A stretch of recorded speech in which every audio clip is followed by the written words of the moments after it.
tentang orang-orang yang dikabulkan doanya yang tersebut dalam Al-Quran khususnya dan sunnah Rasulullah Sallallahu Alaihi Wasallam. Kita akan bagi pembahasan kita ke dalam 3 bagian. Pertama, kenapa kita mesti berdoa? Di poin pertama. Pertama, kenapa kita mesti berdoa? Yang kedua, bagaimana cara berdoa yang baik, yang cepat dikabulkan oleh Allah Subhanahu wa taala. Yang pertama, mengapa kita mesti berdoa? Esensi doa itu apa, kan? Yang kedua, bagaimana cara berdoa yang sekiranya cepat dikabulkan oleh Allah Subhanahu wa taala. Dan yang ketiga, kita akan melihat ukuran pengabulan doa.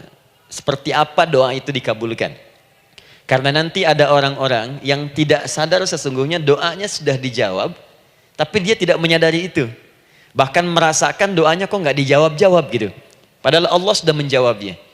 Nah, seperti apa ukuran kita mengetahui bahwa doa kita telah terjawab, atau doa kita barangkali belum dijawab, atau tidak dijawab.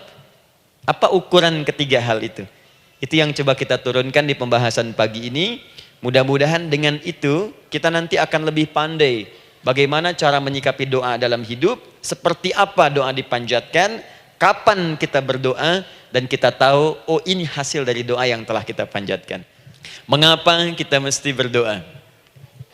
Kita buka dulu ibu sekalian, ya, yang di ruangan ini ataupun yang di bawah, semuanya insya Allah memiliki kemuliaan yang sama di hadapan Allah Subhanahu wa taala, sesuai dengan keikhlasannya, ya, sesuai dengan keikhlasannya. Karena hadisnya umum sifatnya.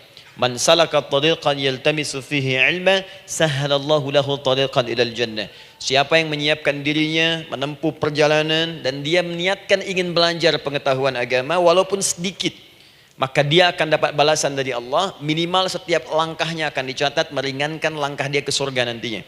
Ya. Dan di situ tidak disebutkan khusus bagi yang di dalam ruangan masjid. Lantai 2 lagi misalnya. Tidak. Ya, jadi yang di sekitaran, yang di depan semua berdasarkan niatnya, ya. Berdasarkan niat dan kuantitas amalannya. Di kuantitas itu tambah. Mungkin Ustadz belum datang, ibu ada yang berzikir, ada yang baca Al-Qur'an, ada yang istighfar. Itu yang nambah pahala. Ya. Kalau yang pasang status, pasang kamera, ya itu saya nggak tahu. Ayo kita kembalikan sini. Pertama, Quran surah ke-7 ayat 172. Quran surah ke-7 Al-A'raf ayat 172. Kemudian setelah itu diperintahkan dalam Al-Quran surah ke-40 Ghafir ayat ke-60. Lalu kita praktekkan ini dalam keseharian kita. Saya beri contoh misalnya Quran surah ke-2 ayat ke yang paling banyak nih dibaca 201. Kadang-kadang misalnya Quran surah kedua ayat 286. Banyaklah. Quran surah ke-7 ayat 23 misalnya, dan seterusnya. Ini bagian pertama.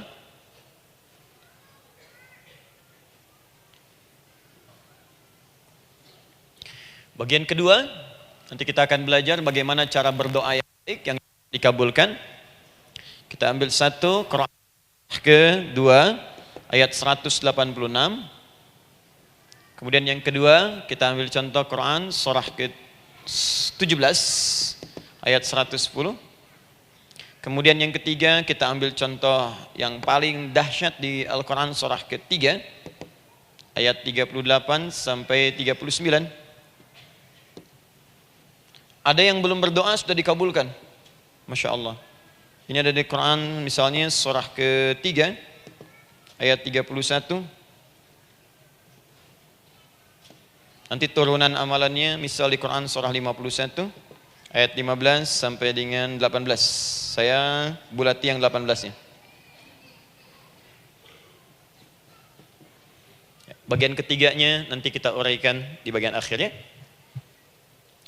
Baik, kita bisa mulai insyaallah. Baik, kita bagian pertama, mari kita mulai. Saya ingin berkisah sejenak dengan menyampaikan Quran surah ke-7 Al-A'raf ayat 172. Allah berfirman, A'udzubillahi minasyaitonir rajim, wa idz akhadha rabbuka min bani adama min zuhurihim dzurriyyatahum wa ashhadahum ala anfusihim alastu bi rabbikum qalu bala syahidna. Ada ayatnya? Baik ya, di Quran surah ke-7 Al-A'raf ayat 172. Wa idz akhadha rabbuka min bani Adam. Kata Allah, dan ingatlah, pahamilah, pelajarilah, dalamilah. Teman-teman sekalian, ingat kalimat idz itu, idz dalam Al-Quran, termasuk dalam bahasa Arab, itu bukan sekedar mengingat. Idz itu bisa mengandung arti memahami dengan dalam. Menganalisis. Ya, memaknai itu idz. Jadi bukan sekedar mengingat. Bukankah ibu kalau mengingat sesuatu berusaha mendalaminya? Ya, kalau nggak percaya saya tanya begini. Coba ibu ingat kemarin jam 5 sore ada di mana? Bukankah sekarang sedang mendalami sesuatu? Sedang mencari memori jam 5 sore kemarin ada di mana? Setelah itu dihimpun jadi sesuatu lalu disampaikan dengan terstruktur, dengan rapi. Oh, kemarin saya ada di sini, di sini, di sini, mengerjakan ini. Itu idz dalam bahasa Arab. Kalau di Al-Quran ada kalimat idz, itu berarti bukan sekedar kita diminta mengingat, tapi juga merenung, mendalami, memahami dengan dalam. Paham insya Allah? Baik, sekarang perhatikan. Nanti kalau ibu baca Al-Quran, maksud saya, ibu bisa menerjemahkan sendiri dan memahami dengan baik. Ya, misal kalimat idz pertama dalam Al-Quran misal ditemukan di Quran surah kedua ayat 30. Wa idz qala rabbuka lil malaikati inni ja'ilun fil ardi khalifah. Idz akan ditemukan. Nah, sekarang ayat tentang korelasinya dengan doa, kita buka Quran surah ke-7 tadi ayat 172. Wa idz akhadha rabbuk, dan pahami ya kata Allah, renungkan ya, maknai dengan dalam ketika Allah menyampaikan, membuat komitmen dengan semua anak cucu Adam tanpa kecuali. Semuanya. Ingat kalau ditemukan kalimat Bani Adam. Bani Adam disebutkan 7 kali dalam Al-Quran. Ya. Berapa kali? 7 kali. Kalimat Bani Adam. Bani Adam. Ini menunjuk pada semua keturunan anak cucu Adam sampai selesai kehidupan. Ya, dari Nabi Adam alaihissalam, kemudian pasangannya Sayyidah Hawa alaihissalam, kemudian keduanya mulai berumah tangga, melahirkan keturunan. Diabadikan di Al-Quran surah ke-4. Ya, surah Ibu, ayat yang pertama. Ya ayyuhan nasu taqu rabbakumul ladzi khalaqakum min nafsin wahidah wa khalaqa minha zawjaha. Di situ kemudian ada Adam, zaujaha Hawa, ya. Wa batha minhuma rijalan katsiran wa nisaa. Dari situ turun keturunan laki-laki perempuan, laki-laki perempuan. Nanti menyebar, Bu, ya, menyebar. Ada yang ke Chicago, ada yang di Chicago, ada yang di Singaparna, ada yang di Singapura. Semua nyebar. Ya, di Sunda, dari Jawa sampai ke Sumatera, sampai Indonesia, sampai Nusantara, sampai Asia, Eropa, sedunia. Nanti penyebarannya disebutkan di Quran surah ke-49 ayat ke-13. Ya ayyuhan nasu inna khalaqnakum min dzakarin wa untha. Hai manusia, semua saya ciptakan ada 2 jenis. Kalau bukan laki-laki itu pasti perempuan. Jadi tidak ada yang ketiga. Ingat ya? Kalau bukan laki-laki siapa?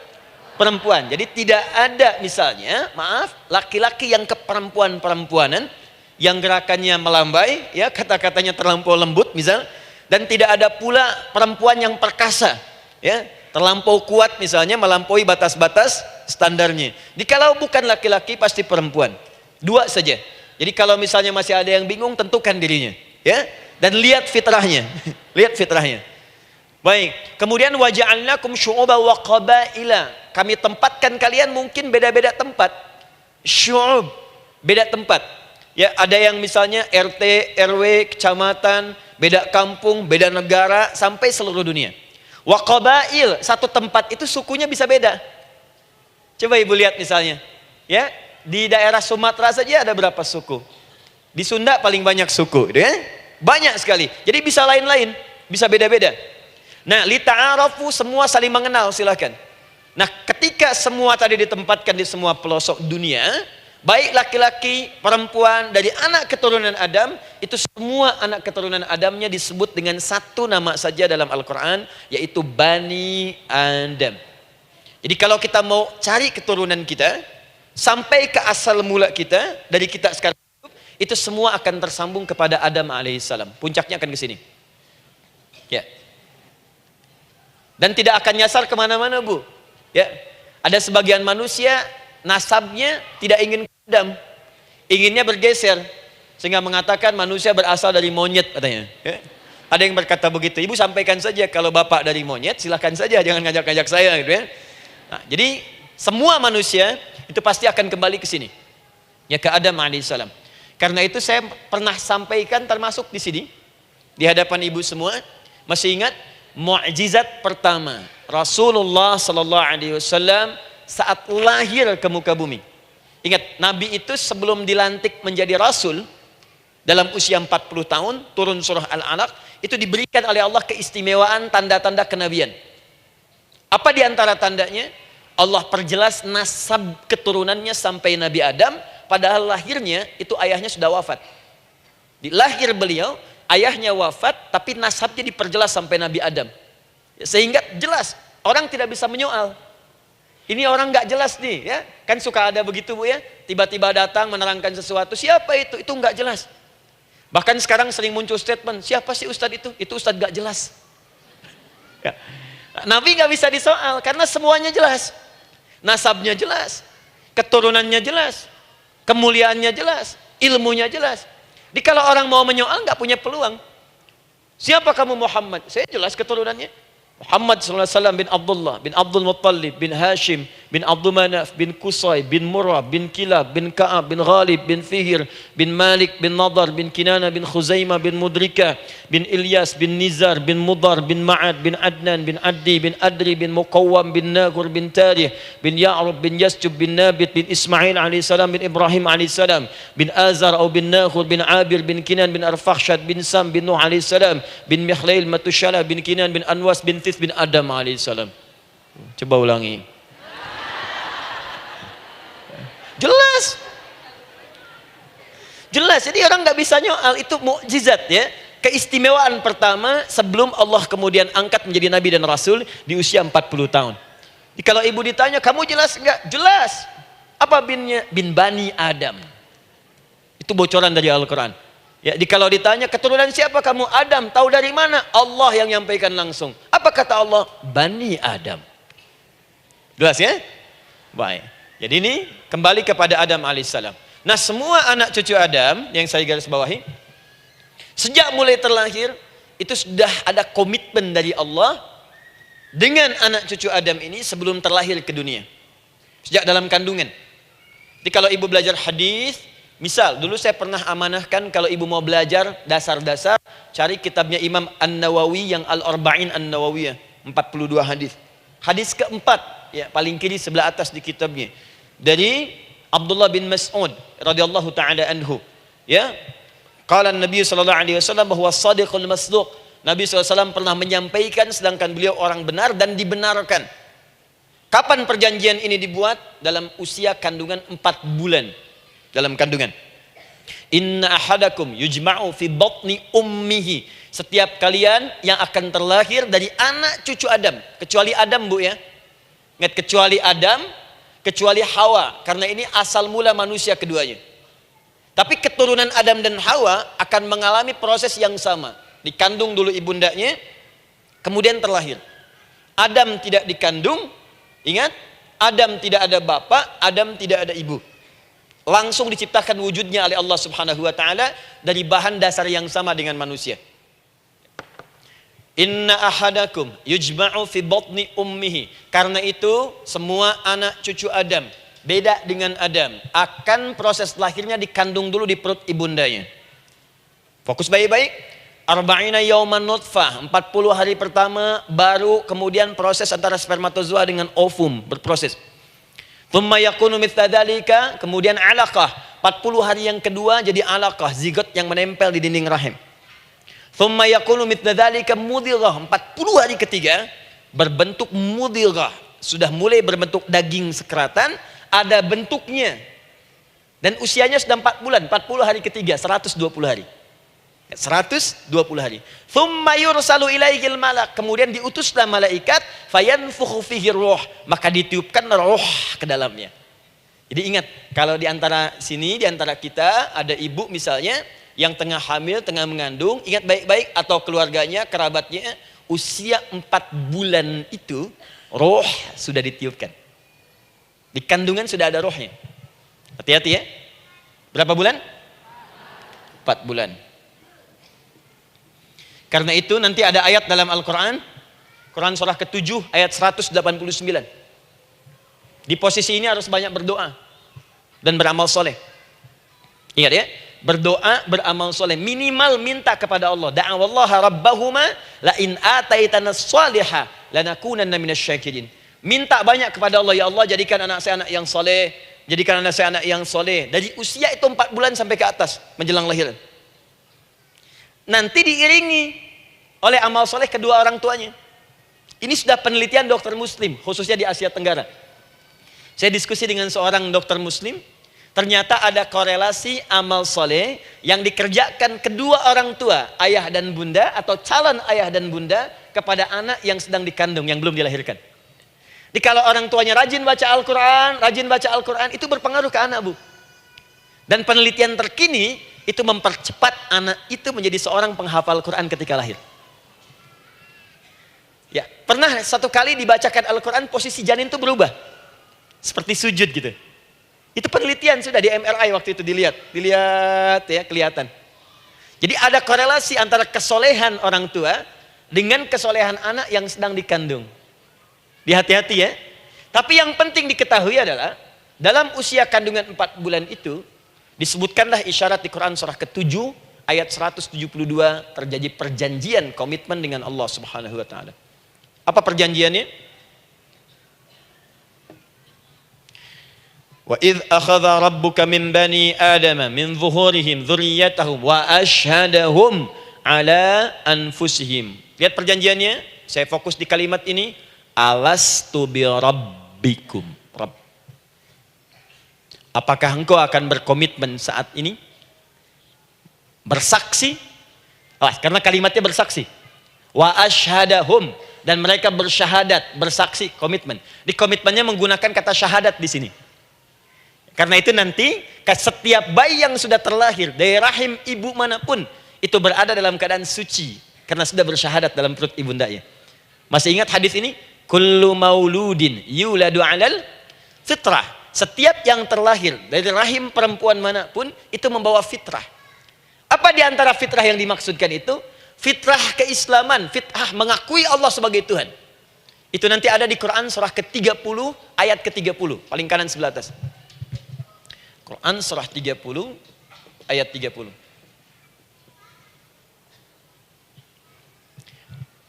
Fa'aqim wajhaka lid-dini hanifa. Hei setiap manusia, fa'aqim wajhaka, hadapkan, pasrahkan, arahkan dirimu sepenuhnya. Lid-dini, pada ketentuan ad-din, hanifa, dengan lurus. Di setiap manusia itu punya fitrah untuk beragama. Punya kecenderungan untuk mencari Tuhan. Silakan ibu cek, manusia manapun yang pernah hidup, itu pasti akan mencari Tuhan. Silakan. Karena itu Allah beri jalan, begini cara mencarinya. Fitratallahi allati fataran nasa 'alaiha, itulah fitrah manusia yang telah Allah berikan pada dirinya bahkan sebelum dia terlahir. Di antara fitrah manusia ada kecenderungan untuk mencari Tuhan. Ada kecenderungan untuk mendekat kepada Allah. Bahasa Qur'annya din, lid-dini hanifa. Apa itu din? Itulah Islam. Quran surah ke-3 ayat 19. Innad dina 'indallahil Islam.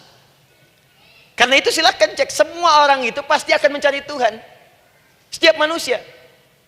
Ada yang melihat kayaknya ada di hewan, kayaknya ada di pohon, kayaknya ada di alam, kayaknya ada di patung, kayaknya ada di mencari dia. Terus Allah beri jalan. Kalau kamu ingin mencari yang benar, din yang dimaksud Islam, diberikanlah tuntunan dalam Islam.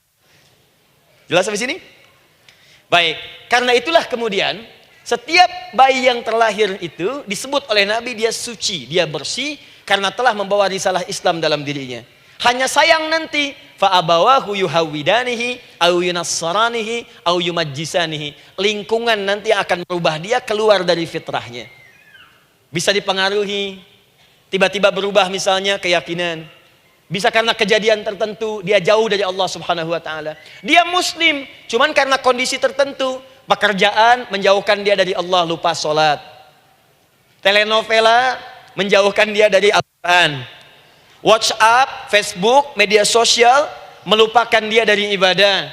Coba ibu, kalau online setiap hari berapa kali dengan media sosial? Ganti status. Online dengan Allah berapa kali dalam sehari? Coba hitung, online dengan Allah yang paling maksimal kan sholat fardu 5 kali. Kalau 1 kali 5 menit kali 5 cuma 25 menit. 25 menit online dengan Allah. Berapa menit online dengan media sosial yang tidak nyata? Dan cita-cita masuk surga. Ayo sini. Nah, saya belum selesai. Jadi yang pertama, dalam perjanjian 4 bulan ini, pertama ada komitmen bersyahadat menuhankan Allah. Tapi yang kedua, ini yang dahsyat. Perhatikan kalimatnya, fokus. Saat Allah memperkenalkan dirinya, dalam kandungan kita, usia 4 bulan itu, dengan nama apa Allah memperkenalkan dirinya? Coba lihat ayatnya. Alastu bi rabbikum, dengan nama Rabb, Rabb. Wa idh akhadha rabbuka, Rabb, min bani Adama dzurriyyatahum, awas, wa ashhadahum ala anfusihim. Alastu bi rabbikum, dengan nama Rabb. Rabb. Nah, ibu sekalian, kata Rabb ini itu berasal dari kata ar-rububiyah. Ar-rububiyah yang berarti sifat merawat, memberikan semua kebutuhan. Saya ulang ya, merawat, memberikan semua kebutuhan, sudah, menyayangi, memaafkan, mengasihi, mengampuni. Masya Allah. Merawat, memenuhi sebuah kebutuhan, menyayangi, memaafkan, mengampuni. Jadi semua hal yang terkait dengan perhatian ada pada kalimat Rabb. Sifatnya disebut dengan rububiyah. Zat yang memperhatikannya disebut dengan Rabb, namanya Rabbun. Baik. Pelan-pelan. Nah, seakan-akan Allah ingin berkata begini, hei, engkau buat perjanjian dengan saya sekarang. Engkau bersaksi, saya sebagai Tuhan, siap bersaksi, menuhankan saya. Nanti ketika kamu lahir, apapun yang kamu butuhkan dalam kehidupan, aku akan berikan. Kamu akan saya rawat, kalau sakit, kamu saya sembuhkan. Minta sesuatu yang kamu butuhkan, saya akan berikan. Kamu butuh sesuatu, saya akan hadir. Kamu salah minta maaf, saya maafkan. Kamu dosa minta ampun istighfar, saya ampuni. Kamu ingin sesuatu yang lebih baik, saya berikan. Pokoknya semua yang kamu inginkan selama engkau butuhkan dan itu baik, aku berikan. Dan tanpa fikir, dalam bahasa Arab, sesuatu yang disetujui tanpa difikirkan lagi, itu disebut bala namanya. Bala, sekali saja, sekali, ya, tidak 2 kali. Tidak ditambah, tidak dikurangi. Ingat, kalau Allah sudah sampaikan kalimat, jangan tambah, jangan kurangi, ya. Bala, tidak ditambah nga, tidak disebutkan 2 kali. Bala. Ya. Bala itu artinya siap. Ya. Tanpa fikir. Karena memang nggak ada yang difikirkan lagi. Apa yang mau difikirkan? Semua kebutuhan dikasih. Semua keinginan dikabulkan sepanjang baik. Kalau sakit ada jaminan disembuhkan, dikasihi, disayangi, salah dimaafkan. Ya, kalau dosa diampuni, apalagi yang kurang, nggak ada aib, nggak ada yang kurang, sempurna semua. Kita katakan bala tanpa fikir. Karena itu, perhatikan, setiap kita kemudian, ibu sekalian, datang terlahir ke bumi, datang terlahir ke bumi, mengalami kehidupan, fitrah kita setiap mendapatkan kebutuhan, kita akan menyebut nama Allah Subhanahu wa taala dengan nama yang telah dijanjikan itu. Silakan ibu cek. Bukankah ibu ketika ada kesulitan memohon kepadanya? Ya Allah, tolong sembuhkan ya Allah. Ya Allah, lancarkan ya Allah. Ya Allah, sukseskan suami saya. Ya Allah, tenangkan kehidupan rumah tangga kami. Ya Allah, anugerahkan solusi. Ya Allah, sembuhkan ibu saya. Semua minta kan? Dan dahsyatnya, ketika ibu memohon kepada Allah itu, ibu gunakan kalimat yang telah disepakati ketika Allah sampaikan kepada kita. Rabb, Rabb, Rabb. Perhatikan, kalau ibu berdoa, doa apa paling favorit? Rabbana atina fid dunya hasanah, fil akhirati hasanah, wa qina. Doa apa itu? Sapu jagat. Bu bayangkan, Nabi aja nggak tahu tuh istilah itu sapu jagat. Ibu tahu? Wah, Masya Allah, Indonesia kreatif. Luar biasa. Ada doa sapu jagat, nggak ada doa sapu nggak ada jagatnya, ada doa jagat nggak ada sapunya. Wah, pokoknya luar biasa lah. Ya. Ya, lihat, bukankah kalimatnya dibuka dengan Rabb? Rabbana atina fid dunya sana. Rabbana zalamna anfusana wa illam taghfir lana wa tarhamna lanakunanna minal. La yukallifullahu nafsan illa laha ma kasabat wa 'alaiha mak. Perhatikan, Rabbana la innasina Rabbana Rabb. Ini ayatnya. Sapu jagat Quran surah 2 ayat 201. La yukallifullahu Quran surah 2 ayat 286. Rabbana zalamna Quran surah 7 ayat 23. Yang ingin saya sampaikan, setiap kita butuh sesuatu, kita menyebut namanya dengan kalimat Rabb. Kenapa kita katakan Rabb? Karena Allah sendiri menyebutkan dengan kalimat Rabb. Alastu bi rabbikum, saya nanti adalah Tuhan yang akan memperhatikan kalian, menyayangi kalian. Saya Tuhan yang akan merawat kalian, memberikan semua kebutuhan. Makanya ibu tuh kalau ada persoalan nagih seakan-akan ke Allah. Ya Allah, kan engkau yang berjanji kepada saya. Engkau yang berjanji, engkau yang menepati ya Allah, karena engkau Tuhan. Kalau manusia, dia berjanji, dia yang mengingkari. Dia awali, dia yang akhiri. Tapi engkau beda ya Allah. Kenapa? Engkau berjanji, engkau yang menepati. Quran surah ketiga ayat 9. Innallaha la yukhliful mi'ad. Engkau yang berjanji, engkau yang menepati. Engkaulah awal dan akhir dari semua hal. Engkau mengatakan saya Rabb yang akan memberikan semua kebutuhan. Sekarang saya butuh ya Allah.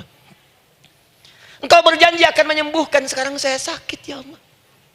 Engkau berjanji akan memberi solusi, sekarang saya sedang punya masalah ya Allah. Engkau berjanji akan memberikan kesuksesan, sekarang saya sedang menapaki itu ya Allah. Makanya ibu sebutkan kalimat Rabb, Rabb, Rabb, Rabb. Jadi sesungguhnya doa itu adalah fitrah dari setiap manusia, karena mulai dibangun komitmen sebelum dia dilahirkan ke muka bumi. Jadi kalau kita bicara tentang doa, doa itu fitrah kehidupan bagi setiap manusia. Hidup. Sekaligus penanda komitmen yang membedakan antara Khalik dengan makhluk. Hamba dengan Allah. Manusia dengan Tuhan. Kan Allah katakan, saya Rabb ya, saya yang ngasih, saya yang Tuhan. Berarti kita yang makhluk kan? Kita yang butuh kan? Allah yang memberi, kita yang butuh. Untuk membedakan mana yang butuh, mana yang ngasih, maka pembedanya adalah doa. Jadi kalau ada manusia yang gak pernah doa selama hidup, itu tandanya ada yang salah dengan kehidupannya. Karena seakan-akan dia gak butuh Tuhan. Sebab perbedaan manusia dengan Tuhan itu sebelum lahir, salah satunya ditunjukkan dengan sifat butuh kita kepada Allah. Makanya sekaya-kayanya orang itu pasti berdoa. Manusia paling kaya di muka bumi pun kalau besoknya mau ada pekerjaan atau proyek, dia berdoa dulu tuh. Ya Tuhan, tolong lancarkan proyek ini. Butuh. Pejabat setinggi-tingginya, kalau sudah mau mulai kemudian ada pemilihan, kalau mulai ada kebijakan, kalau mulai ada apapun berdoa juga. Itu tandanya butuh. Butuh. Di setiap manusia itu pasti butuh dengan Allah. Karena itu kalau ada manusia yang gak pernah berdoa selama hidupnya, itu langsung mendapatkan kecaman dari Allah dan dijamin akan masuk neraka yang paling dalam. Karena seakan-akan dia sudah gak butuh dengan Allah. Saya ulang ya. saya ulang. Doa itu fitrah hidup manusia yang sekaligus menunjukkan statusnya sebagai hamba. Jadi kalau ibu update status di media sosial, mulai sekarang tuliskan hamba. Hamba. Sudah. Mau sifatnya apapun tetap hamba. Ya, mau pejabat, mau orang kaya, mau cukup, mau macam-macam, mau ustadz, mau syekh, mau habib, tetap ujungnya hamba. Dan butuh penghambaan itu diwujudkan dalam bentuk doa. Muncullah Quran surah ke-40 ayat ke-60. Wa qala rabbukum, rabb, selalu rabb. Wa qala rabbukum ud'uni astajib lakum. Innal ladzina yastakbiruna an ibadati, awas, sayadkhuluna jahannam dakhirin. Allahu akbar. Dan Rabbmu berfirman, mengingatkan kembali kepada kalian semua, hei hamba-hambanya. Kalau ada kebutuhan, kalau ada masalah, kalau ada permintaan, kata Allah, ayo doa sama saya. Minta. Kan kita sudah bikin perjanjian. Makanya Allah katakan kalau punya masalah, Bu, berdoa, bukan mengeluh. Kalau punya persoalan, Bu, berdoa, bukan bikin status. Rasanya aku tidak sanggup. Ditulis di Facebook. Apain? Terus kalimat Allahnya pun jelas. Minta kepadaku, bukan mengeluhkannya. Kamu tidak seperti yang aku kira. Nungguin komen. Sambil masak, celing ada satu. Ece kunaon. Makin meluas masalah. Untuk abi mas sabar. Sudah. Paham ya? Jadi ini kaidah hidup yang pertama. Sebetulnya sederhana, cuman jarang digunakan gitu. Sederhana, cuman jarang dipakai. Kata Allah kan, kamu doa itu, saya kasih ketenangan. Jadi Bu, gini, doa itu manfaatnya, walaupun solusi belum datang, tapi hati tenang. Tenang. Jadi kalau mau curhat-curhat sama Allah, sampaikan, minta, mohon, berikan. Minimal tenang. Saya kasih rahasia ya. Ini di antara kita saja nih. Lihat sini.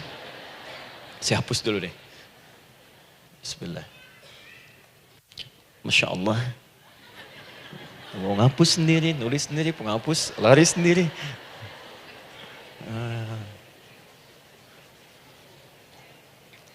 Bismillah.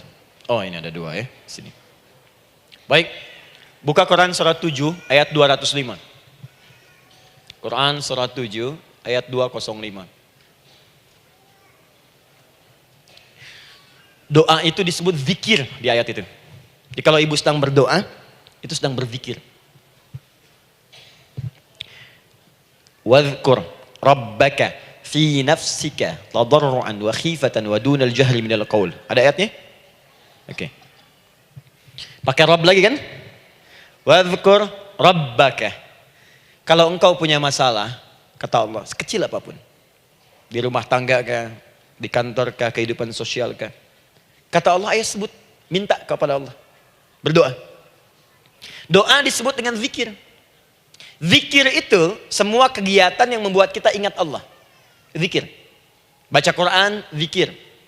Dalilnya Quran surah ke-15 ayat 9. Inna nahnu nazzalna dzikra. Kami turunkan Al-Quran sebagai zikir. Menghafal Quran, zikir. Quran surah 54 ayat 17, ayat 22, ayat 32, ayat 40. Walaqad yassarnal Qur'ana lidzikri. Kami akan mudahkan Al-Quran untuk diingat, dihafalkan. Zikir, sebagai zikir kepada Allah. Ibu selepas sholat, baca subhanallah, alhamdulillah, Allahu Akbar, zikir. Quran surah keempat, ayat 103. فَإِذَا قَضَيْتُمُ الصَّلَاةَ فَاذْكُرُوا اللَّهَ. Maka jika anda telah tuntas mengerjakan sholat, segera berzikir kepada Allah. Sholat sendiri, zikir. Quran surah ke-20, ayat ke-14. Innani anallahu la ilaha illa ana fa'budni wa aqimis salata lidzikri. Saya Allah, kata Allah. Tidak ada Tuhan selain saya. Sembah saya. Bagaimana menyembah Allah? Tunaikan salat sebagai zikir kepada Allah. Zikir. Di zikir semua amalan yang mendekatkan kita dengan Allah. Doa itu satu dari bagian zikir. Tapi tahukah ibu fungsi zikir yang paling utama itu apa? Quran surah 13 ayat ke-28. Ala bidzikrillahi tatmainnul qulub. Yakinkan pada dirimu, kalau zikirmu benar kepada Allah, maka dia akan berdampak kepada hati menjadi lebih tenang. Zikir itu, manfaat pertamanya, membuat hati tenang, Bu. Tadi saya contohkan. Baca Al-Quran, zikir kan? Jadi kalau ibu sedang tidak tenang, sedang gelisah, ada masalah, daripada mengeluh sana sini, wudu, Bu, wudu. Ambil mushaf, baca. Saat baca itu mungkin solusi belum datang, tapi hati itu lebih tenang. Kaitan dengan bahasan kita, doa, minta. Doa. Jadi kalau orang punya masalah itu kalau berdoa, walaupun solusinya belum datang, walaupun kemudian jawabannya belum tiba, minimal hati ibu itu tenang. Ini dia. Kan surah 13 ayat 28. Rumus ini pakai. Gunakan dalam hidup. Karena yang tahu kehidupan kita itu Allah yang menciptakan kita. Yang tahu pesawat, yang bikin pesawat. Yang tahu handphone, yang bikin handphone. Yang tahu mikrofon, yang bikin mic-nya. Yang tahu kita, yang menciptakan kita. Ikutilah petunjuk Allah yang menciptakan kita, maka akan langsung terasa manfaatnya. Ibu tidak percaya, silahkan lakukan. Rasakan bedanya, bedakan rasanya, dan pasti akan terasa bedanya. Akan lain. Tuh. Doa. Tapi ingat, yang paling penting kata Allah, doa itu bukan sekedar penting permohonannya, tapi menunjukkan status kita sebagai hamba di hadapan Allah Subhanahu wa taala. Jadi kalau ada orang selama hidup tidak pernah berdoa, artinya dia mengingkari statusnya sebagai hamba di hadapan Allah Subhanahu wa taala. Mau menyejajarkan diri dengan Tuhan. Kan yang tidak pernah meminta itu Tuhan. Allah yang memberikan. Kalau manusia beda pasti minta. Artinya kalau ada manusia nggak pernah minta, seakan-akan bahasa halusnya, kamu ini ngaku jadi Tuhan. Saya tempatkan kau di neraka jahanam yang paling bawah. Jahanam itu, Bu, belum masuk saja sudah terasa. Terasa. Buka ibu Quran surah misalnya ke-40 Ghafir tuh. Ya, ayat 45 sampai dengan 47-nya. Sebelumnya lagi lihat Quran surah ke-8 ayat ke-50. Itu penghuni neraka, Bu, yang bukan jahanam saja. Penghuni neraka itu kalau mau meninggal itu dipukulin dulu malaikat. Depan belakangnya. Ayo, kamu keluar. Lama amat keluarnya rohnya katanya. Takut karena nggak punya bekal. Kan maaf ya, kaidah mengatakan orang nggak punya bekal itu takut pulang, apalagi orang merasa salah. Anak ibu berbuat kesalahan, mau pulang takut kan? Takut. Jadi kalau ada anak takut pulang, salah dia. Salah. Kemana anak nggak pulang-pulang, pasti ada yang salah karena nggak berani pulang. Jangankan salah, nggak punya bekal saja, malu pulang. Lihat ibu waktu Ramadan usai, mau mudik, Idul Fitri. Kan pada mudik kan? Kenapa mau mudik dan senang mudik? Karena punya bekal, Bu. Dikumpul-kumpulkan tuh selama 11 bulan. Untuk 1 bulan saja. Itu pun paling berapa hari. Kumpulin. Terus telepon keluarga, insya Allah aku pulang hari ini. Wah, senang semuanya. Padahal mudiknya cuma pakai motor, Bu. Motornya bebek, bekalnya singa. Serius saya, motor bebek bekal singa. Ada kardus belakangnya. Tulisin, terus tambah pelepah pisang buat begini. Belakangnya ditulisin, aku pulang sayang. Jalan, mudik. Terus yang di rumah kan senang nerimanya. Kenapa? Karena ada yang pulang dan bawa bekal. Saya pernah tanya pada seseorang, kenapa anda nggak mudik? Nggak ada bekal Ustadz, nggak ada bekal, malu pulang. Kebayang nggak saat pulang menghadap Allah nggak punya bekal?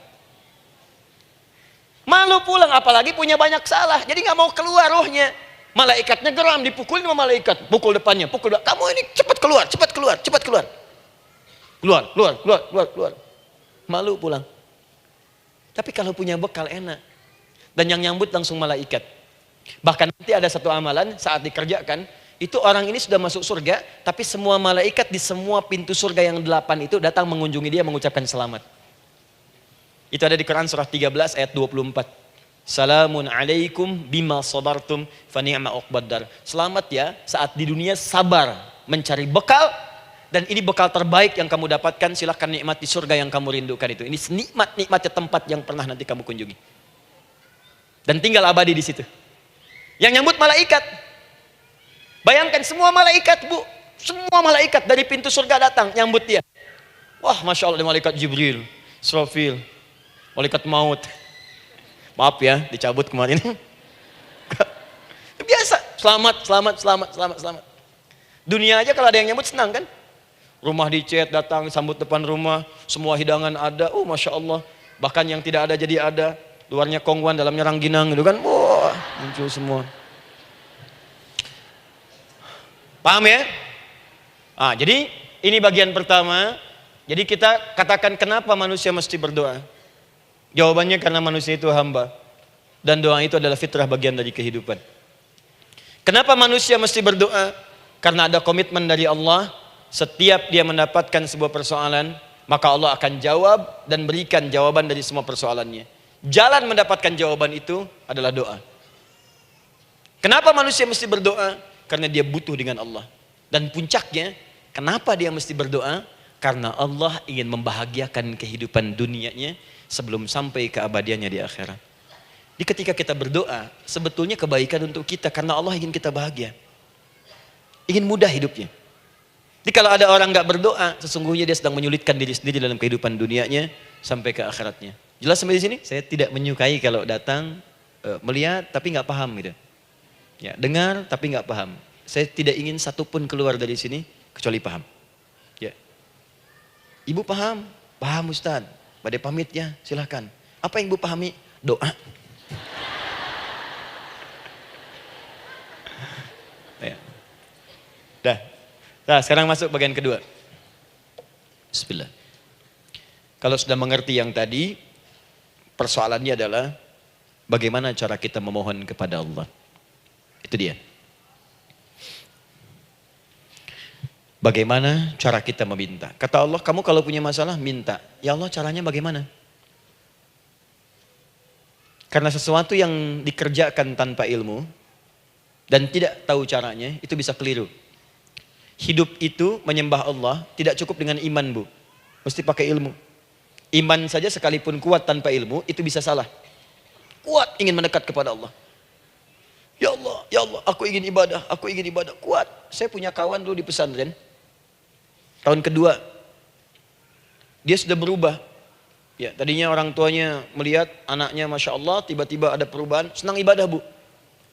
Malam-malam dia bangun, ini kisah nyata, saya alami sendiri. Masya Allah, saya senang sekali. Kita saling doakan, dia bangun malam tahajud. Bangun jam 2, Anda bayangkan. Yang sebelumnya menjelang subuh atau apa, ini malam Jumat lagi, malam libur. Malam libur biasanya santri itu, kebanyakan ada yang keluar, ada yang main, ada yang macam-macam. Ini dia malam tahajud, jam 2 bangun. Saya bahagia sekali. Udah bangun, sholat, selesai. Cuman pas waktu mau subuh, kok saya lihat tidur. Saya bangunkan kan. Fulan, bangun. Oh iya, kata iya. Oh mungkin nanti mau nyusul. Saya pikir istirahat dulu. Saya ke masjid lah. Udah ke masjid dah selesai. Kita diskusi di masjid selesai. Semua pulang saya jam 7. Saya lihat masih tidur juga. Barangkali dia sudah tadi sholat mungkin di kamar, nggak sempat ke masjid karena capek. Tapi saya lihat kok posisinya nggak berubah. Di situ juga. Akhirnya setengah jam saya tunggu, saya bangunkan. Bangun. Kenapa Adi katanya? Saya kira antum belum sholat subuh ya? Adi gimana sih? Kan udah saya jama dengan tahajud tadi. Udah saya jama dengan tahajud. Jadi memang kekuatan imannya lagi tinggi, cuman ilmunya kosong. Ini yang bahaya. Besok-besok kalau orang kayak gini sholat subuh bisa 4 rakaat. Ya. Karena itu berdoa penting, cuma kita mesti tahu caranya. Yuk kita mulai bagian pertama. Quran surah kedua ayat 186. Paling kiri sebelah bawah. Sudah? Wa idza sa'alaka 'ibadi 'anni fa inni qarib. Fokus. Kata Allah, kalau hamba-hambaku Muhammad SAW bertanya kepadamu, minta petunjuk untuk mencari-cari aku. Tuh Bu, coba lihat. Ayat doa dibuka lagi dengan kalimat hamba. Untuk menegaskan status kita. Jadi kalau ditanya, kita siapa di hadapan Allah? Makanya nggak usah sombong. Jangan sombong, karena kita cuma hamba. Karena itu ketika Korun sombong, Korun tuh manusia terkaya yang pernah hidup di bumi. Hartanya Bu, Ini saya kasih bocoran sedikit, kunci berangkasnya saja, kemana-mana itu suka dibawa, dipikul paling sedikitnya 8 bodyguard, cuman bawa kunci berangkas saja begini. Di Korun pengen ngasih tahu, kalau ada yang pengen nyuri di tempat saya silahkan aja, ini aja bodyguard saya ngangkat kuncinya susah. Korun. Jadi kalau Anda tidak sekaya Korun, jangan ikutan sombong, telat. Telat, gak ada kerjaan, sudah ada yang lebih kaya. Ya. Dan apa yang terjadi? Fakhosabna, kata Allah, kami telan. Likuifasi. Telan oleh bumi semua. Dengan kekayaannya semua habis. Jadi ketika ada seseorang yang lupa dengan statusnya sebagai hamba, maka Allah akan memberikan pelajaran kepadanya untuk taubat. Kalau nggak mau taubat juga, telan habis. Untuk menunjukkan kamu tuh bukan Tuhan, saya Tuhannya. Maka jangan ikutan sombong. Kalau ada yang baru punya Ferrari, Lamborghini, Lamborghini, ya, wow, bikin rame di jalan, cuman nggak update status, kasih tahu, maaf mas, telat. Itu gambaran hidup. Dan ingat, setiap dibuka dengan kalimat permohonan, itu kalimatnya hamba. Hambaku, hambaku, hambaku. Termasuk mau minta tobat, hamba. Quran surah 39 ayat 53. Qul ya ibadiyalladzina asrafu ala anfusihim la taqnatu min rahmatillah. Katakan Muhammad pada hambaku yang merasa banyak dosa, pengen berdoa minta taubat. Kata Allah, hamba. Saya terima taubatnya, hamba. Ini ya. Ini pun adab yang pertama dari Al-Quran. Adab yang pertama, kalau kita ingin berdoa dan doa itu cepat ingin dikabulkan, maka berdoalah dengan cara menghamba di hadapan Allah Subhanahu wa taala. Jangan merasa tinggi.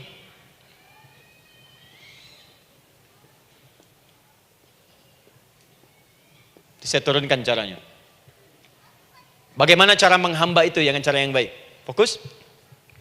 Wa idza sa'alaka 'ibadi 'anni, Muhammad SAW, jika ada hamba-hambaku bertanya padamu tentangku, ingin mencari-cari aku.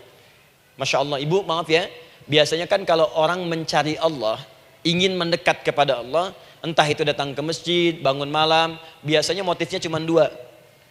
Satu, ada kebutuhan, pengen berdoa, terus dekat sama Allah. Besok mau arisan, malamnya tahajud. Anak mau ujian, baru puasa, kan? Suami ada proyek, nah, baru baca Quran, kan? Terus itu biasa itu, biasa. Jadi fitrah bu. Tumben jeng tahajud, fitrah. Itu biasa itu. Ya. Yang kedua, taubat dari maksiat. Taubat. Seorang taubat ke masjid, bangun malam, doa, itu biasa. Jadi kalau ada seperti itu tandanya kita hamba normal manusia. Fa inni qarib, kata Allah, katakan Muhammad SAW, katakan kepadanya, janganlah mencari, aku dekat. Dekat, jangan mencari, aku dekat. Jadi bu, ketika kita butuh Allah, langsung jawab oleh Allah. Kamu mau apa? Aku dekat. Itu secara psikologi memberikan ketenangan yang paling dalam. Saya belum datang di sini sampai jam 8. Ibu tanya panitia, ustadznya mana sih? Ukti, ustadznya mana? Jawaban pertama misalnya, ini belum jelas nih ustadznya. Gak ada kabar. Yang kedua mengatakan, tenang saja, ustadz sudah dekat. Maka yang kedua itu lebih menenangkan kepada kita. Ketika ibu mencari, ya Allah, saya sedang ada masalah, langsung dijawab oleh Allah. Tenang, aku dekat denganmu. Mau minta apa? Itu bu, jadi kalau ibu sedang punya persoalan, psikologi Al-Quran mengatakan, langsung merasakan Allah tuh bersama kita, dekat, menunggu kita mau minta apa. Ibu punya masalah dengan suami, ingin mengadu. Lu kata Allah, saya dekat, kamu kenapa? Ada masalah apa? Ayo minta, ayo cerita. Mohon. Ibu punya masalah dengan anak. Ibu punya masalah dengan tetangga, di pekerjaan, kehidupan sosial. Kata Allah, saya dekat. Nah perasaan itu hadirkan dalam jiwa kita. Ini sekarang jarang didapatkan. Jadi kalau ada masalah itu, hal pertama yang dilakukan itu belum ingat Allah itu masalahnya. Di kebanyakan manusia itu kalau punya masalah, selalu ingin yang pertama itu solusinya. Bukan Allahnya. Kan pemilik solusinya Allah. Jadi kalau kita ingat pada yang memiliki, maka apapun yang kita minta akan diberikan. Bahkan ada orang yang saking ingatnya dengan Allah, sebelum minta sudah dikabulkan. Itu yang dahsyat. Nah, sekarang setelah kita paham tentang kedekatan ini, kemudian kita praktekkan. Jadi bu, ya maaf ya, ketika ibu punya masalah apapun, yang pertama diingat Allah. Allah. Engkau telah berjanji, engkau pasti akan tepati. Ya Allah, sekarang aku ada persoalan. Nah, sekarang teruskan ayatnya. Ujibu da'watad da'i idza da'an. Ujiba.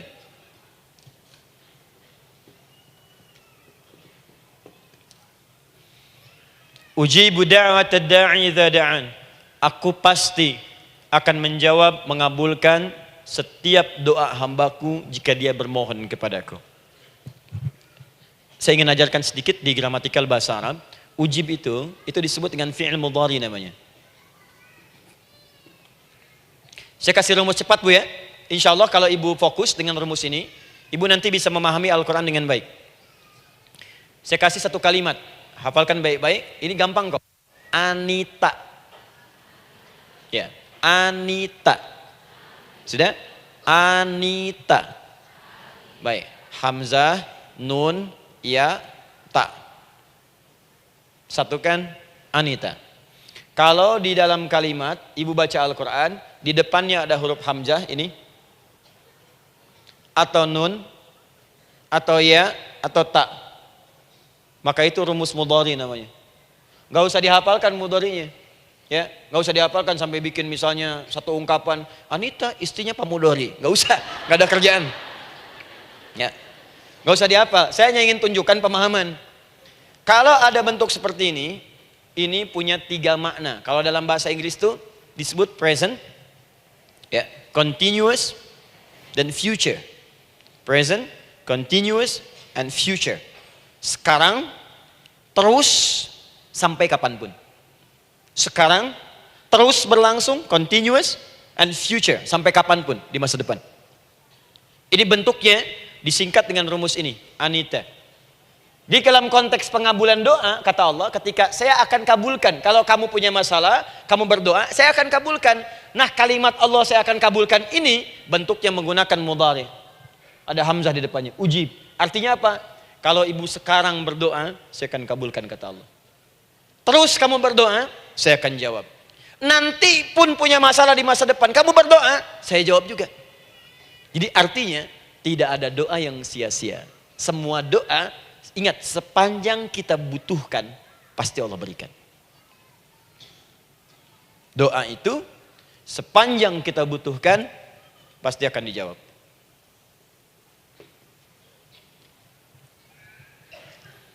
Nanti kapan dijawabnya, seperti apa jawabannya, nanti bagian ketiga. Kadang-kadang minta sekarang, dijawabnya nanti. Minta sekarang, dijawab sekarang. Ada yang mintanya A, dijawabnya B, itu yang paling dahsyat. Jadi kalau saya tanya, kalau kita berdoa dijawab tidak oleh Allah? Itu janji Allah. Setiap orang berdoa pasti dijawab. Nah, hanya persoalannya seperti apa doa yang cepat dijawab itu? Apakah semua doa langsung dijawab seketika? Akankah mendapat jaminan langsung dijawab? Ternyata kalimat dijawab ini diikat dengan syarat ketentuan berlaku. Apa di antara syarat dan ketentuannya ini? Teruskan ayatnya. Faliyastajibuli. Syarat pertama. Kalau doamu ingin cepat aku jawab, faliyastajibuli. Maka engkau pun harus cepat merespon setiap seruanku. Jawab seruanku dengan cepat. Doa ingin dijawab oleh Allah, maka kata Allah, kamu pun harus menjawab setiap seruanku. Jawab seruan Allah.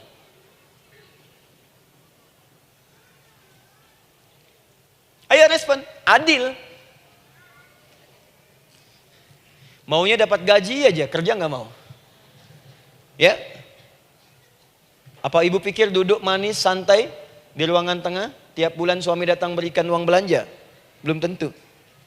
Kalau sikap tidak bagus, ya interaksi tidak mulia, maka belum tentu itu didapatkan. Maka syarat pertama kata Allah, kalau doamu ingin cepat aku jawab, maka setiap aku seru, cepatlah engkau kemudian kerjakan dan jawab itu. Jadi ternyata seruan Allah itu terkait berkelindan dengan pengabulan doa. Jadi ketika ibu diseru oleh Allah, diminta diperintahkan sesuatu oleh Allah, sebetulnya itu kunci untuk mendapatkan jawaban doa kita, Bu. Dipanggil kita, ayo cepat datang ke sini, mau minta apa? Minta, saya kasih. Apa di antara kunci doa itu, Ustaz? Yuk kita lihat. adalah jawaban dari seruan Allah. Apa di antara seruan Allah itu? Saya beri contoh satu misalnya. Allah perintahkan kita untuk sholat. Bahkan diseru, diingatkan 5 kali dalam sehari. Sholat.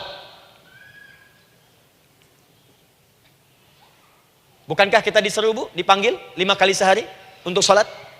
Allahu Akbar, Allahu Akbar. Ya? Diingatkan kan? Ayo, ayo, ingat Allah, ingat Allah, ingat Allah, ingat Allah.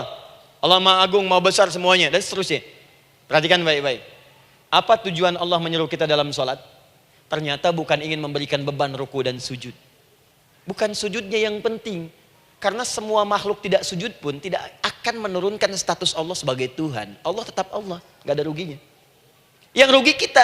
Ternyata ketika disuruh sujud, disuruh ruku itu, ternyata yang ditunggu itu bukan ruku sujudnya. Allah nunggu, punya masalah apa? Mau minta apa? Karena itu dalam ilmu fikih, ibu buka semua kitab fikih.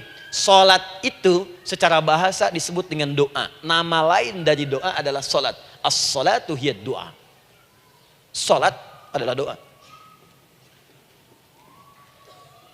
Karena itu semua bacaan dalam salat doa semua. Coba lihat. Baru takbir Allahu Akbar, doa iftitah. Al-Fatihah doa, Bu. Jangan dikira Al-Fatihah nggak ada doanya. Nih, nanti saya berikan cepat ya. Ini highlight dulu. Highlight dulu. Dalam salat itu ada 4 keadaan. Ingat ini baik-baik. Nanti Ibu manfaatkan minimal zuhur lakukan. Ada berapa keadaan? 4. Ada 4 posisi, 4 keadaan dalam salat. Yang kalau ibu berdoa benar, meminta di situ dengan benar, itu seketika akan dikabulkan. Seketika. 1 saat berdiri. Berdiri. 2 saat ruku'. Ruku'. 3 saat sujud. 3 saat sujud. 4 sesaat sebelum salam. Berdiri, ruku', sujud, sesaat sebelum salam. Baik, sebelum saya bahas lebih jauh, saya ingin sampaikan dulu. Jadi ternyata ketika kita diminta oleh Allah menunaikan sholat, itulah cara kita memohon, Bu. Itulah waktu kita meminta. Dan dahsyatnya dalam sehari itu 5 kali ditungguin, Bu. Mana ada manusia di muka bumi ini, buka pintu rumahnya 5 kali sehari, cuma untuk memberikan apa yang dibutuhkan.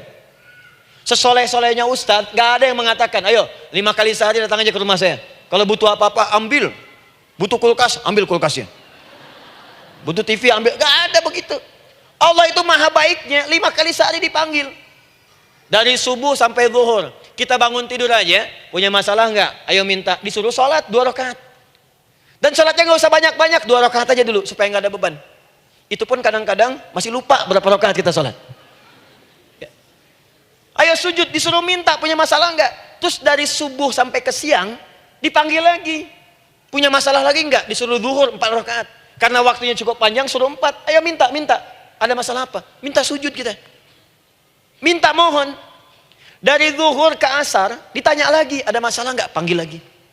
Ke maghrib sampai ke isya sebelum tidur. Supaya tidurmu enak, masalah enggak ada. Tenang, nikmat, nyaman istirahatnya. Ada masalah enggak? Disuruh sholat lagi. Jadi kalau orang paham sholat itu kunci kebahagiaan, dia akan senang menunaikan sholat. Makanya ketika ibu bertanya, kenapa saya sholat? Dijawab oleh muadzin, hayya 'alas shalah, ayo sholat. Kenapa sih sholat? Hayya 'alal falah. Yuk bahagia. Ayo tenang. Yuk dapatkan apa yang kamu inginkan. Falah. Jadi kalau orang paham sholat itu menyelesaikan persoalan, tentu orang akan berbondong-bondong semangat untuk menunaikan sholat. Cuman sayang segelintir orang itu menilai sholat sebagai beban. Jadi sebagai kewajiban beban saja, makanya sholatnya nggak nikmat. Karakter di duhur, ayeuna asar doi. Tuh. Ya bagaimana doanya bisa dijawab? Anda datang pada orang, tapi datangnya dengan marah-marah. Datangnya dengan mencelanya. Ya bagaimana dia bisa memberikan kebutuhan Anda? Anda datang pada Allah dengan niat yang tidak ikhlas. Setelah itu kemudian menggunjingkannya, bagaimana bisa dijawab? Tuntutan tinggi. Tapi datang tidak membawa prestasi, ya bagaimana bisa diberi? Catat tuh, bikin status. Paham ya? Nah ini bagian pertama. Jadi cara pertama, respon kata Allah, seruan Allah. Rumus pertama sholat. Nah sekarang saya ajarkan lagi. Ini belum selesai nih Bu. Ini panjang bahasannya nih. Sampai jam berapa kita? 10 ya? Oh, banyak. Oh, mau sampai jam 5 silahkan. Saya jam 10 selesai. Ya. Lihat sini. Oke, saya punya sekitar 1 jam kurang ke depan. Saya ingin terangkan sedetil-detilnya gitu ya.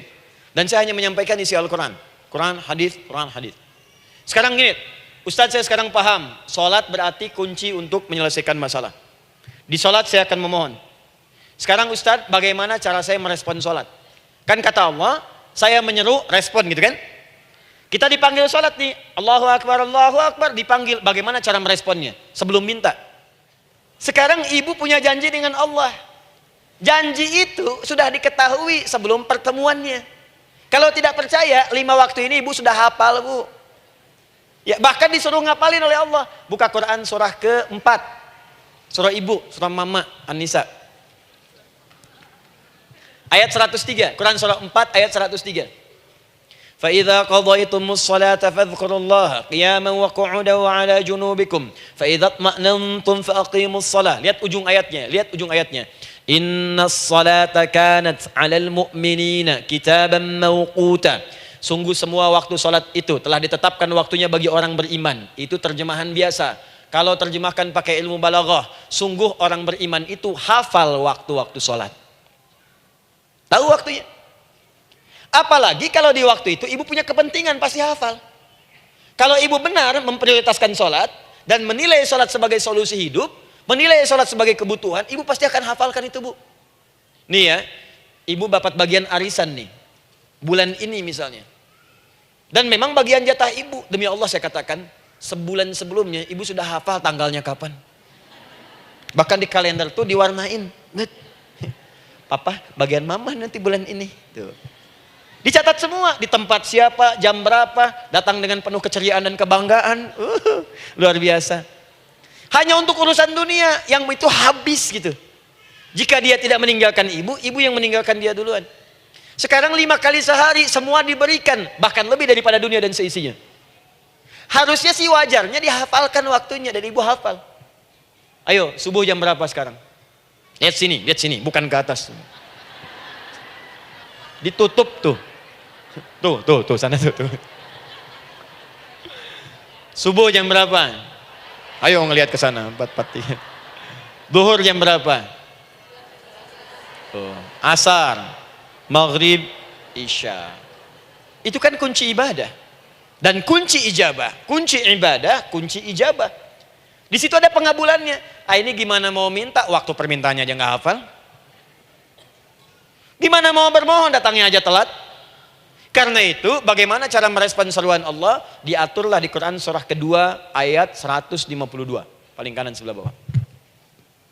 Quran surah kedua ayat 152.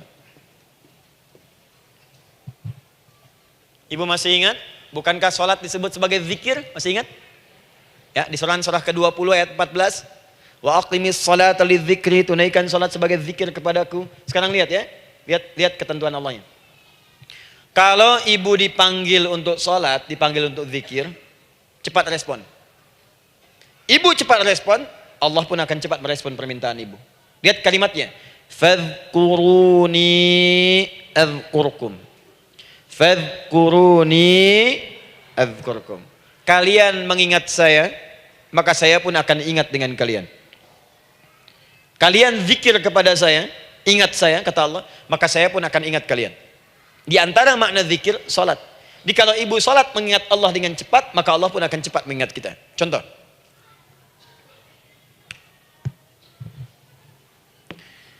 Saya ambil waktu subuh misalnya. Di Bandung 4:33. 4:43. Oh, lihat kesan lagi terjadi perbedaan pendapat. Ya. Ada yang 4:33, ada yang 4:34, ada yang 4:35 dan seterusnya. Yang ambil tengah-tengah lah, 4:35 misalnya. Kalau 4:35. Lihat sini, fokus. Allahu Akbar, Allahu Akbar. 4:35. Dipanggil salat, diseru. Kan tadi rumusnya di Quran surah 2 ayat 186. Faliyastajibuli. Kalau diseru cepat jawab, gitu kan? Nah, terus disuruh 4.35 adzan.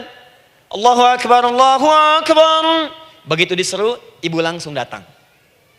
Ya Allah, sudah adzan, seruan nih, saya siap-siap, saya ingin minta sesuatu.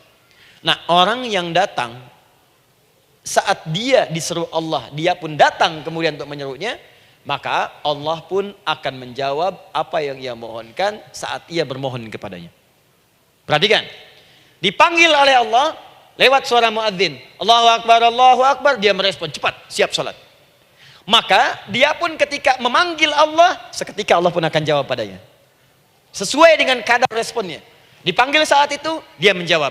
Maka Allah pun akan ingat kepadanya hanya saat dia memanggil saja. Di saat panggil, diingat. Panggil, diingat. Jelas? Ini yang hebat. Dipanggil 4.35. Allahu Akbar, Allahu Akbar.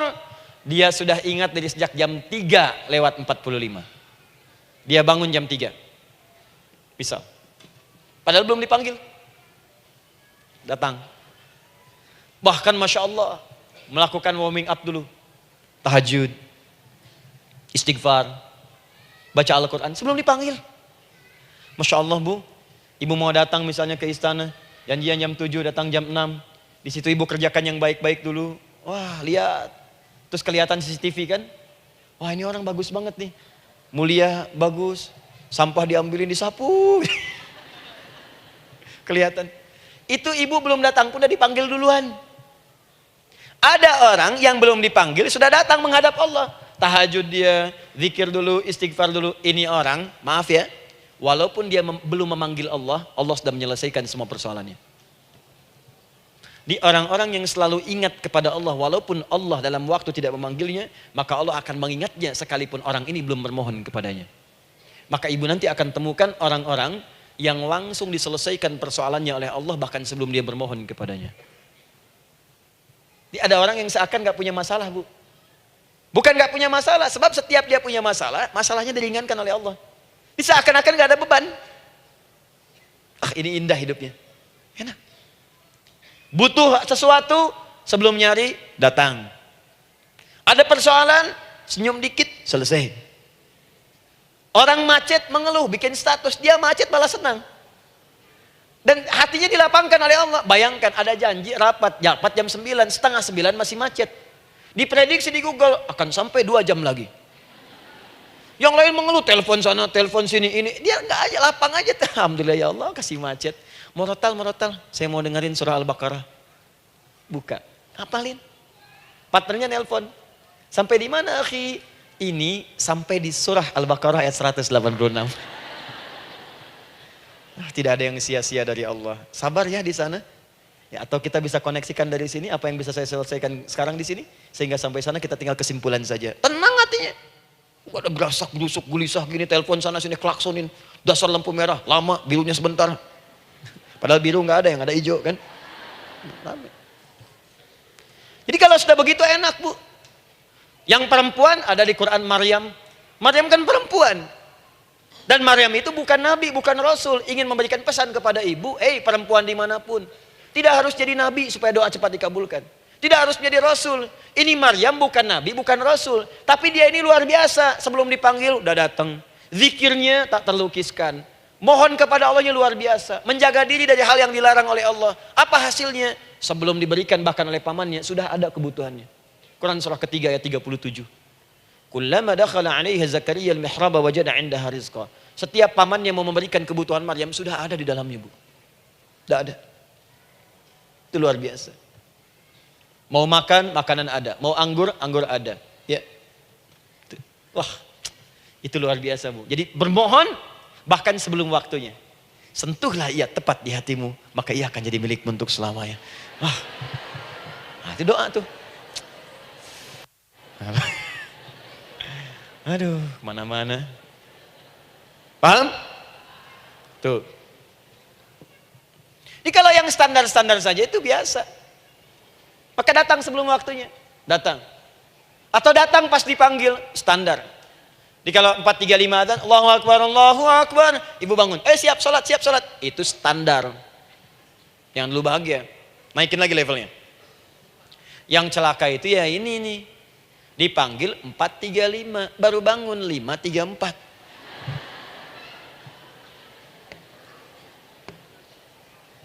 Sholat subuh belum, nuntutnya udah banyak. Ya Allah, kurang apa lagi aku bermohon kepadamu.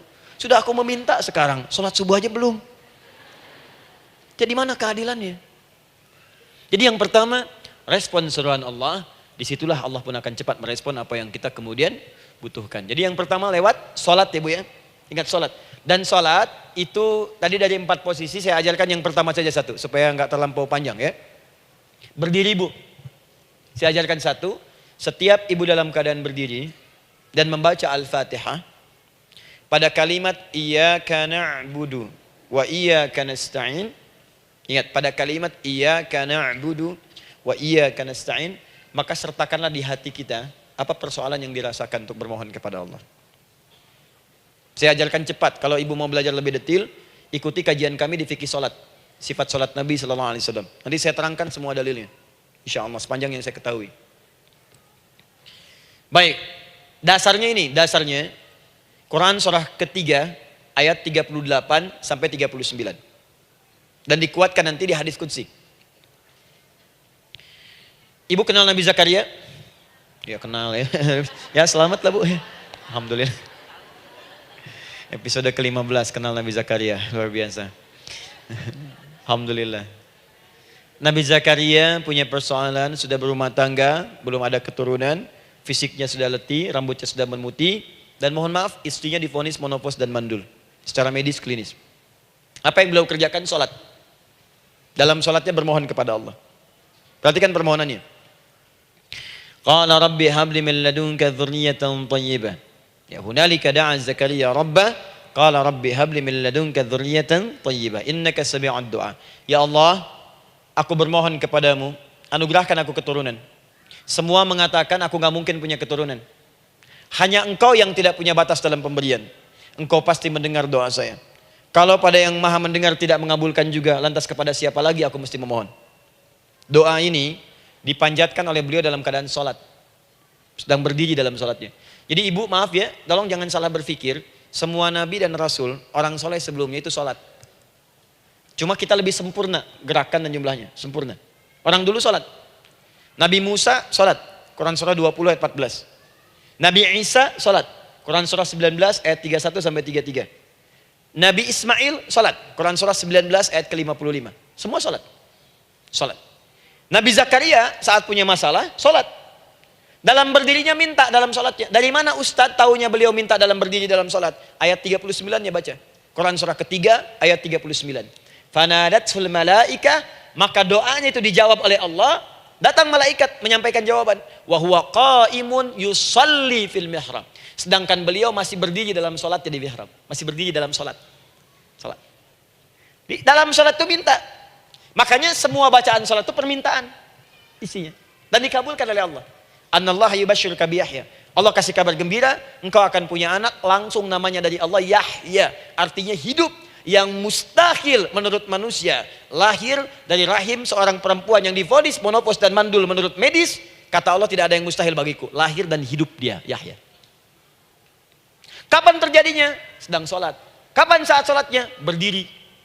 Nah yang paling menarik Bu, umatnya Nabi Muhammad SAW ditunggu oleh Allah 5 kali dalam sehari. Dan dimintakan sebelum sholat untuk menyiapkan permohonannya. Maka turunlah Quran surah kedua ayat ke-45. Ibu lihat ayatnya. Wasta'inu bis-sabri was-salah. Bahkan ditegaskan lagi. Di Quran surah kedua ayat 153. Paling kanan sebelah bawah. Ya ayyuhalladzina amanu ista'inu bis-sabri was-salah. Yang pertama nggak pakai panggilan iman. Wasta'inu, kata Allah, hey, kalau kamu punya masalah, jangan mengeluh, jangan berkeluh kesah, jangan terlampau banyak gelisah, cepat siapkan dirimu untuk menunaikan sholat. Siapkan permohonanmu, minta kepada aku lewat sholat. Kalau belum yakin, disebutkan imannya. Ya ayyuhalladzina amanu, hey orang-orang yang masih merasa punya iman, katanya punya iman. Jadi kalau ibu nggak mau minta lewat sholat, dipertanyakan imannya. Kamu punya iman gak? Kata Allah. Yakin gak dengan saya? Kalau punya masalah jangan mengeluh. Datang pada saya minta. Lewat sholat, saya panggil sholat minta. Kalau masih merasa punya iman. Tuh, iman kita tuh dipertaruhkan di situ. Nah, sekarang saya berikan rumus bahasanya. Allah memanggil kita dengan bentuk jama, perintah jama. Wasta'inu, wasta'inu. Itu bentuk perintah. Wasta'inu, bentuk perintah.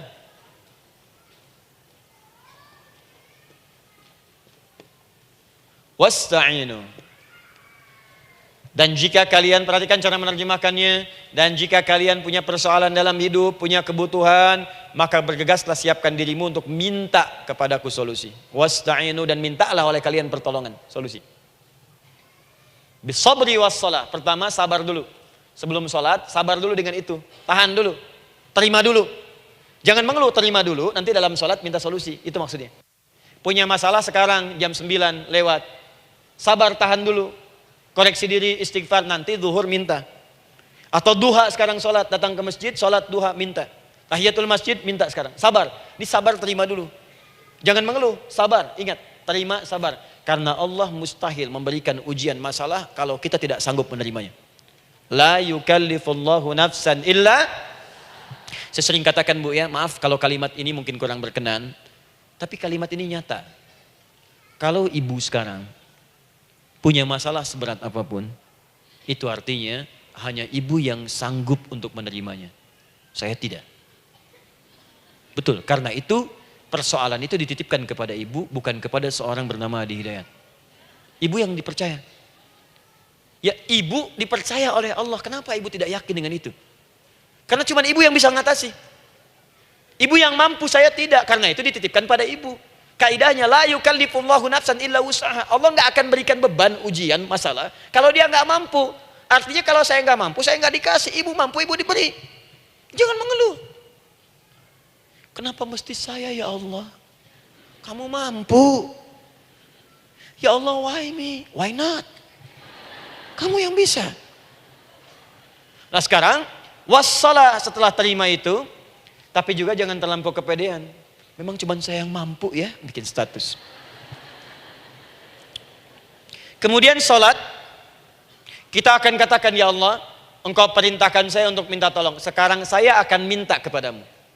Lalu kita katakan, maaf ya Allah, saya sekarang punya masalah, saya ingin bermohon kepadamu, saya ingin minta kepadamu ya Allah, saya mohon ya Allah. Maaf Bu ya, maaf ya, sebentar. Ibu kalau punya masalah sedikit atau banyak?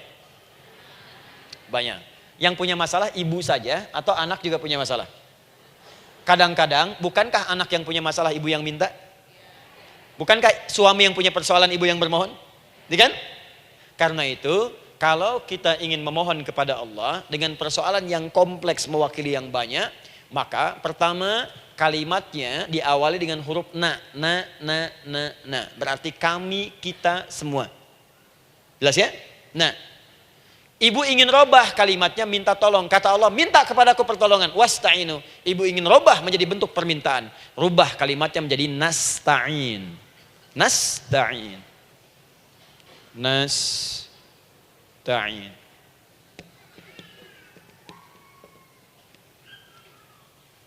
Wasta'inu nasta'in. Minta kepada siapa tadi? Allah. Boleh minta kepada selain Allah? Tidak. Hanya kepada Allah saja? Hanya kepada Allah saja. Hanya kepadamu ya Allah. Tidak kepada yang lain. Maka kalimatnya menjadi iyyaka. Iyyaka. Hanya kepadamu saja ya Allah. Engkau berjanji, kalau ada masalah minta aku berikan. Sekarang hanya kepadamu saja ya Allah, aku bermohon. Maka kalimatnya namanya iyyaka nasta'in. Sekarang saya tanya kepada ibu, apakah dalam sholat ibu membaca kalimat iyyaka nasta'in? Tuh. Saya mau tanya, ibu bacanya saat ruku atau saat sujud? Berdiri. Gak ada orang ruku baca kalimat ini. Allahu Akbar, iyyaka na'budu wa iyyaka nasta'in. Berdiri. Iyyaka na'budu wa iyyaka. Nah, sekarang saya bacakan hadis qudsinya. Tersambung dari Nabi sallallahu alaihi wasallam. Qala Rasulullah sallallahu alaihi wasallam, qala Allah azza wa jalla. Allah langsung yang berfirman lewat hadis qudsi. Perhatikan bahasanya. Qasamtu shalah baini wa baina abdi. Saya bagi dalam salat itu dua bagian. antara hak aku dan hak hambaku.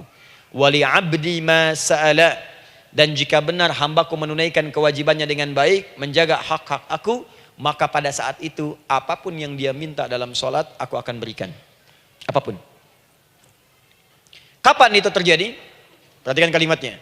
Idza qala al-'abdu, kalau hamba mulai membaca dalam sholatnya, alhamdulillahi rabbil alamin, alhamdulillahi rabbil alamin, qala Allah azza wa jalla, seketika Allah menjawab, hamadani abdi, hambaku sedang memujiku.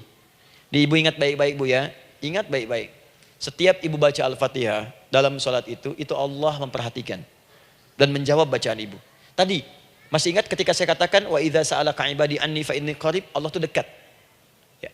Wa idza qala al-'abdu ar-rahmanir rahim, kalau hamba melanjutkan ar-rahmanir rahim, qala Allah azza wa jalla, Allah langsung menjawab athna alayya 'abdi, hambaku sedang menyanjungku. Wa idza qala al-'abdu maliki yaumiddin, ketika hamba berkata maliki yaumiddin, qala Allah azza wa jalla, Allah menjawab majjadani 'abdi, hambaku sedang mengagungkanku. Sekarang perhatikan kalimat ini. Wa idza qala al-'abdu, jika seorang hamba berkata iyyaka na'budu wa iyyaka nasta'in, ya Allah, sekarang hamba salat ibadah atas perintahmu, dan hamba minta ya Allah, hamba punya masalah, hamba punya persoalan, dan kau janjikan minta dalam salat. Qala Allah azza wa jalla, Allah jawab, hadza baini wa baina abdi, inilah perjanjian aku dengan hambaku. Wali abdi, kalau hambaku benar salatnya sampai bacaan ini, masalah apapun yang dia minta sekarang aku akan kabulkan. Dalam berdiri. Cuman sayang, kadang-kadang dalam keadaan ini banyak yang tidak minta. Maka caranya saya sampaikan yang pertama, kalau ibu sudah sampai ke bacaan ini, iyyaka na'budu wa iyyaka nasta'in, sertakanlah dalam hati ibu. Gak usah dilafadzkan. Sertakan, ibu punya masalah apa? Atau secara umum minta solusi. Minta. Nabi itu kalau sholat, Nabi SAW kalau sholat, itu kalau baca ayat-ayat Quran, itu seringkali berhenti Bu. Sering berhenti. Kalau dalam ayat doa, beliau berhenti, mohonkan dengan baik. Kalau ayat-ayat surga, minta supaya umatnya ke surga. Ayat-ayat neraka, mohon supaya umatnya dibebaskan dari neraka. Minta. Kesaksiannya banyak. Hudzaifah al-Yamani pernah sholat di belakang Nabi, begitu. Abdullah bin Mas'ud radhiyallahu ta'ala anhu sholat di belakang Nabi, begitu. Ubay bin Ka'ab radhiyallahu ta'ala anhu salat di belakang Nabi, begitu. Di kesaksian mereka sama semua. Makanya seringkali itu nggak sadar, enak salat dengan Nabi itu. Nyaman. Kalau baca ayat surga seakan-akan pengen cepat ke surga. Kalau baca ayat doa berdoa, jadi nggak sadar. Rakaat pertama 100 ayat aja Al-Baqarah. Ya, kadang-kadang lewat ke Ali Imran. Pernah rekornya 5 juz 4 halaman, An-Nisa ayat 176 baru berhenti. Ya walaupun besoknya nggak pada ikutan lagi. Ya. Karena merasa ini kapan rukunya gitu, sekarang atau nanti, sekarang atau nanti. Tapi enak. Nah saya ajarkan satu hal, kalau kita sampai pada bacaan Al-Fatihah tadi, jeda sejenak Bu, rasakan itu, minta. Minta. Setelah itu Allah ajarkan satu lafaz, kalau lafaz ini benar dibacakan oleh ibu, benar dibacakan, maka seketika doa akan dijawab. Langsung dikabulkan. Apa bacaan itu? Nanti dalam pelajaran selanjutnya kita akan bahas ya, insya Allah. Masih ada waktu? Oh ya, kalau masih kita bahas ya. Masih. Ada sesi mau jawab pertanyaan dulu, diskusi dulu, atau saya teruskan sebentar? Teruskan ya. Baik, kalau kita sampai jam 10, saya jeda sampai ke 9.45. Jadi 15 menitnya kita bisa diskusi ya. Baik. Apa lafaz yang kita bisa mohonkan? Teruskan ayatnya. Ihdinas siratal mustaqim. Ihdinas siratal mustaqim. Ihdinas siratal mustaqim. Ini Bu, nanti Ibu lihat dalam kajian tafsir yang kami sampaikan, juga dalam kajian fikih salat saya bahas dengan detail. Di sini singkat saja, singkat padat. Ihdina itu, ya Allah berikan kami hidayah, berikan kami jalan, berikan kami petunjuk, tunjukkan kami jalan yang lurus. Kalimat ihdina asalnya dari kata hidayah. Hidayah, jamaknya hudan. Ihdina, berikan kami hidayah, berikan kami hudan. Kalau tunjukkan kami jalan yang lurus, itu terjemahan Bu. Terjemahan. Kalau ibu ingin makna tafsir per huruf, per kalimat, bahkan per harokat, itu semua ada maknanya. Karena semua kalimat Quran itu mukjizat.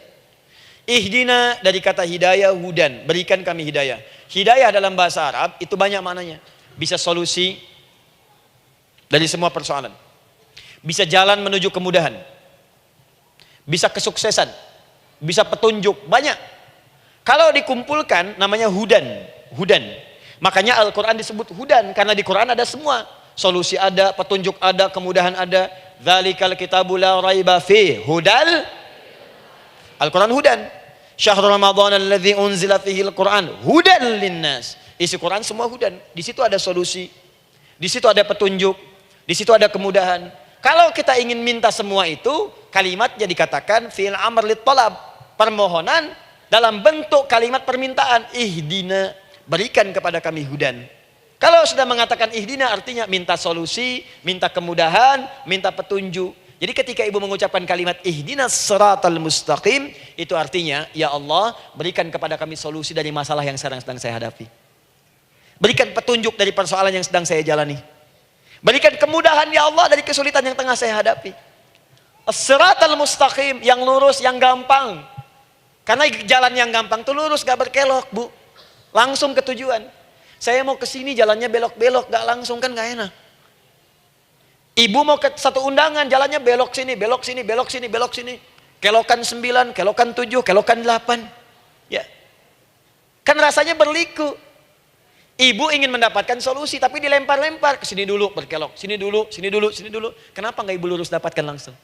Dalam bahasa Arab, apalagi kalimat yang fasih, mendapatkan sesuatu dengan gampang, dengan mudah. As-siratal mustaqim, lurus ke tujuan, cepat, mudah. Apalagi ke surga nanti, tunjukkan kami jalan yang lurus, yang benar, hak dari Allah dan mudah didapatkan. Itu maksudnya. Ini bukan sekedar tunjukkan jalan yang lurus, solusi yang mudah, yang gampang, yang cepat. Paham di sini ya? Seperti orang-orang dulu mendapatkannya. Siratal ladzina an'amta 'alaihim. Seperti orang dulu mendapatkan semua kenikmatan ketika mereka bermohon kepadamu ya Allah. Siapa mereka? Ada 4 golongan disebutkan di Quran surah keempat ayat 69. Ada para nabi, orang-orang jujur siddiqin, para syuhada dan orang-orang soleh. Ya, wa may yuti'illaha wa rasul fa ulaika ma'al ladzina an'ama Allahu 'alaihim minan nabiyyina was-siddiqina wasyuhada was-sholihin. Para nabi dulu berdoa, ya Allah, saya ada masalah, dikabulkan. Kita minta ya Allah, sekarang saya berdoa, tolong kabulkan seperti nabi-nabi dulu dikabulkan. Nabi Ayub sakit, berdoa dikabulkan. Kita sakit, dikabulkan. Nabi Ibrahim ada ujian, dikabulkan. Nabi Ibrahim punya ujian dengan anak. Kita ada ujian dengan anak, minta dikabulkan. Anak-anak berselisih, ada yang dendam, yang iri. Seperti anaknya Nabi Yakub. Nabi Yakub berdoa, dikabulkan. Kita minta, dikabulkan. Ada syuhada, berdoa, dikabulkan. Kita minta, dikabulkan. Orang soleh berdoa, minta dikabulkan. Kita minta, dikabulkan. Ya Allah, seperti engkau kabulkan doa orang-orang dulu yang melahirkan nikmat, mohon kabulkan kami yang minta sekarang dan mendapatkan kenikmatan itu. Itu maksudnya. Ya, siratal ladzina an'amta 'alaihim. Siapa an'amta 'alaihim di sini? Ulaikal ladzina an'amallahu 'alaihim. Sama persis kalimatnya. Minan nabiyyina was-siddiqina wasyuhada'i was-sholihin. Ini jangan diartikan sebatas terjemahan. Walaupun di musim haji sekarang itu bisa dipakai. Saya tugas 2010 di Mekah. Ada jemaah kesasar, lupa maktab. Kemudian ingin balik, nggak tahu jalan. Dia ketemu askar. Askar nggak bisa bahasa Indonesia, dia nggak bisa bahasa Arab. Tapi dia hafal Al-Fatihah. Datang kepada askar, dia tunjukkan gelangnya. Pak, ihdinas siratal mustaqim. Tunjukkan saya jalan yang lurus. Tunjukkan gelang. Askar nggak bisa bahasa Indonesia. Dikasih bahasa Arab gak paham-paham. Tapi askar ini pun cerdas. Dia tunjuk, dia lihat gelangnya. Oh, maktab sana. Siratal ladzina an'amta 'alaihim ghairil maghdubi 'alaihim waladdallin. Lurus, jangan belok-belok. Kalau belok nanti engkau tersesat atau dicaci maki orang. Maghdub ya dicela orang. Dhalin tersesat, kan? Jangan dicela, jangan sesat, lurus. Tapi kalau dalam berdoa dalam sholat minta di hati hadirkan. Jelas ya? Nah itu posisi pertama. Jadi pertama minta lewat sholat. Yang kedua cepat rajin istighfar, Bu. Saya cepat ya, rajin istighfar. Saya ada 7 menit lagi. Ibu rajin istighfar.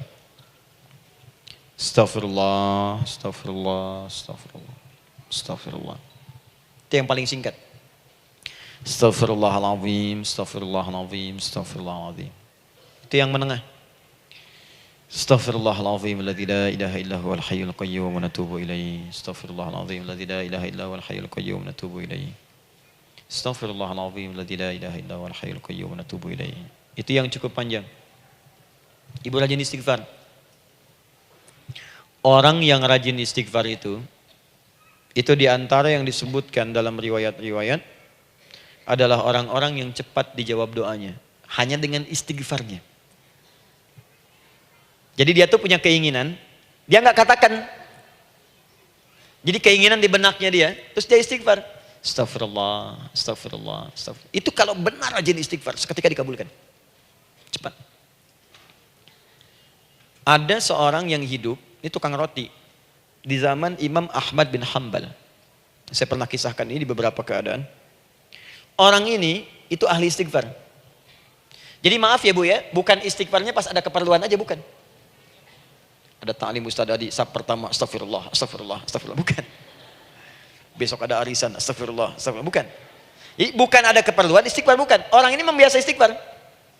Jadi setiap mengerjakan apapun dia istighfar. Mau minum, bismillah, astagfirullah, astagfirullah. Dia setiap buka adonan, astagfirullah, astagfirullah. Nah satu ketika, Imam Ahmad itu nggak tahu kenapa, pengen datang ke daerah itu.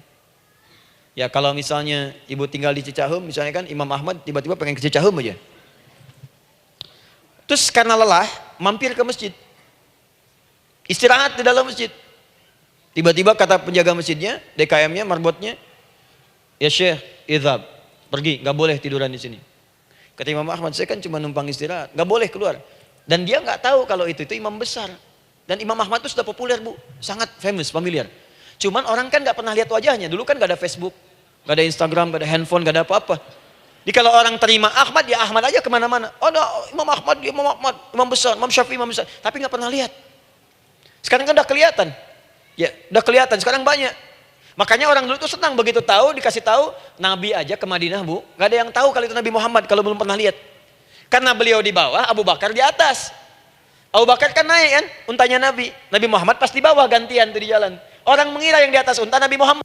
Padahal Nabi Muhammad yang jalan kaki, nggak kelihatan.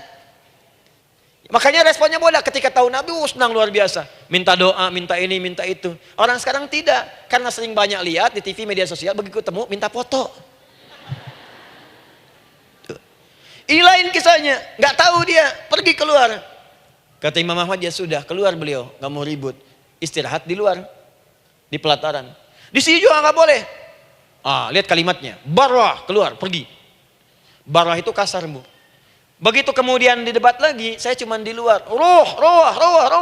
Rawah itu dari kata roh Bu, itu paling kasar. Artinya keluar dengan rohnya sekalian. Rohnya pun jangan di sini. Ya. Jadi kalau ibu nanti di Masjidil Haram misalnya kan, ada kalimat itu artinya kesel Bu askarnya. Ya, keluar. Misalnya idza bi anti, enggak mau, saya mau di sini. Ya. Barwa pergi. Sampai ke roh dengan rohnya. Itu artinya ibu disuruh pergi. Ya, bukan jangan mengelak lagi. Roh. Saya bukan roh, saya roh hayati. Suruh pergi. Pergi. Imam Ahmad pergi tuh akhirnya. Pergi, di jalan kelihatan ada tukang roti tadi. Begitu kelihatan capek lah dipanggil, Syekh, kayaknya lelah istirahat di sini. Dan tukang roti pun nggak tahu kalau itu Imam Ahmad.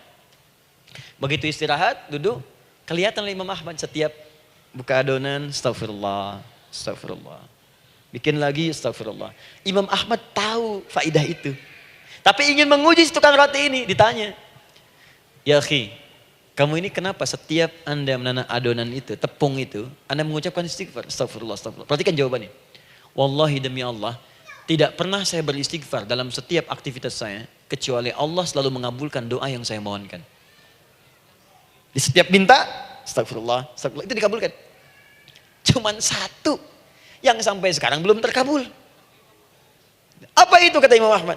Saya ini selalu bermohon kepada Allah, ya Allah, mohon sebelum saya wafat atau setelah ia wafat, pertemukan saya ya Allah dengan Imam Ahmad bin Hanbal. Sebelum saya yang wafat atau wafat Imam Ahmad. Kata Imam Ahmad, astagfirullah. Allahu Akbar. Itu mungkin yang memperjalankan saya kemari. Tiba-tiba pengen ke sini, sampai diusir keluar dari rumah Allah dari masjid, sampai di sini karena istighfar Anda. Sayalah Imam Ahmad bin Hanbal. Astagfirullah. Imam Ahmad ke situ datang. Tolong jangan lakukan pada saya. Salah di hidayat ya Allah. Astagfirullah. Saya jawab lagi dari sana. La haula wala quwata illa billah. Ini istighfar. Nah, kapan istighfar yang baik? Istighfar yang baik dilakukan setelah tahajud sebelum fajar. Saya ulang ya. Setelah tahajud sebelum fajar. Dalilnya Quran surah ke-51 ayat 18. Baca dari ayat 15 sampai 18-nya. Jadi ibu kalau mau seperti itu, rajin tahajud dulu bu. Tahajud. Setelah itu biasakan istighfar. Itu latihan dulu, itu baru latihan. Ingat ya, istighfar menjelang fajar di waktu sahar, itu baru latihan. Astagfirullah. Nanti kalau sudah banyak latihan, ibu akan refleks. Mau duduk masuk mobil, astagfirullah. Duduk mau makan, astagfirullah. Ya, kadang-kadang ibu mau ambil handphone, astagfirullah. Itu refleks di lisan kita keluar. Ahli istighfar itu nggak direncanakan keluar di lisannya. Astagfirullah. Kalau sudah seperti itu, berbahagialah. Karena apapun kadang ibu inginkan, sepanjang itu ibu butuhkan, seketika dikabulkan. Ya. Yang ketiga, yang terakhir. Sudah 9:45, boleh sedikit? Ya, yang terakhir ya, terakhir. Jangan khawatir, setelah ini selesai. Jangan khawatir. Yang ketiga, ini amalan yang paling dahsyat. Jadi yang pertama minta dikabulkan. Yang kedua baru istighfar dikabulkan. Yang ketiga nggak ngapa-ngapain dijawab. Artinya baru terbersit, ada keinginan jawab seketika. Amalan yang ketiga ini adalah amalan yang dikerjakan karena cinta kepada Allah Subhanahu wa taala. Mahabbatillah, kecintaan kepada Allah. Amalan yang dikerjakan karena cinta kepada Allah Subhanahu wa taala. Amalannya mencintai Allah. Beda bu. Salat dengan cinta dibandingkan dengan salat karena memenuhi kebutuhan atau kewajiban saja, itu akan lain. Ibu kalau benar-benar mencintai Allah, maka dalam salat pun persiapannya akan beda. Saya beri contoh gini ya. Dari pakaian akan lain kata Al-Quran. Quran surah 7 ayat 31. Ya bani Adam khudhu zinatakum 'inda kulli masjid. Hei anak cucu Adam, kalau ada panggilan dari masjid, kenakan pakaian terindahmu. Di orang-orang yang mencintai Allah saat akan sholat, dia akan perhatikan dari pakaiannya. Jauhkan dari yang haram. Terus cari yang paling baik yang dia kenakan. Gak akan sembarangan. Kalau ibu pakai mukena juga cari mukena yang paling indah. Bukan karena pengen dilihat orang. Karena ingin Allah menyaksikan sholat ibu dalam keadaan yang sempurna. Wudu itu hati-hati gitu. Quran surah ke-5 ayat ke-6. Ya ayyuhalladzina amanu idza qumtum ila shalah faghsilu wujuhakum wa aydiyakum ilal marafiq wamsahu bi ru'usikum wa arjulakum ilal ka'bain. Jadi kalau ada orang beriman mencintai Allah, mau salat dia mau wudu, wudunya enggak akan sembarangan, Bu. Cuman basuh. Ya, bagian kepala juga harusnya kepala, dia rambut, takut selesai. Sampai ke kaki cuma disodorkan di keran, beres. Itu sih anak kecil juga bisa. Orang ini lain. Dia akan pelan-pelan dilihat secara sempurna. Hati-hati, kerjakan karena Allah, karena ingin baik. Kalau orang sholat hanya kebutuhan saja, maka yang penting dia takbir sampai salam selesai. Tapi ini tidak, dia akan pelajari bagaimana Nabi mengajarkan sholat yang benar. Bagaimana bacaan saya benar. Dia belajar ngaji supaya benar bacaan Fatihahnya. Dia belajar dengan baik supaya khusyuk di dalam sholatnya. Dia pahami satu-satu. Apa artinya Allahu Akbar, apa artinya Subhana Rabbiyal Azim, apa artinya Subhana Rabbiyal A'la, apa artinya Sami Allahu liman hamidah. Dipahami. Di begitu dia sholat dan baru takbir sudah paham isinya. Jika ada orang seperti ini, dia mengerjakan apa yang Allah perintahkan karena cinta dengan Allah. Dia berzakat karena ingin mencintai Allah. Dia berinfak karena cinta dengan Allah, bukan karena uangnya. Pokoknya kalau orang cinta itu, Bu, setiap pecinta dia akan memberikan apapun pada yang dicintai. Walaupun tak diminta. Dan pecinta itu sifatnya, kalau yang dicintainya senang sesuatu, akan otomatis ikut senang. Ibu misalnya senang ya dengan pasangan sebelum menikah. Pasangan senang kucing, ibu akan terpaksa senang kucing. Ibu cinta dengan anak, semua akan diikuti apa yang diinginkan. Seperti itu, cinta itu butuh pembuktian. Karena itu sering saya katakan pada akhwat ya yang belum menikah, yang masih muda-muda belum menikah, cinta itu butuh pembuktian. Jadi jangan percaya kalau ada orang yang bicara di lisannya nggak ada buktinya.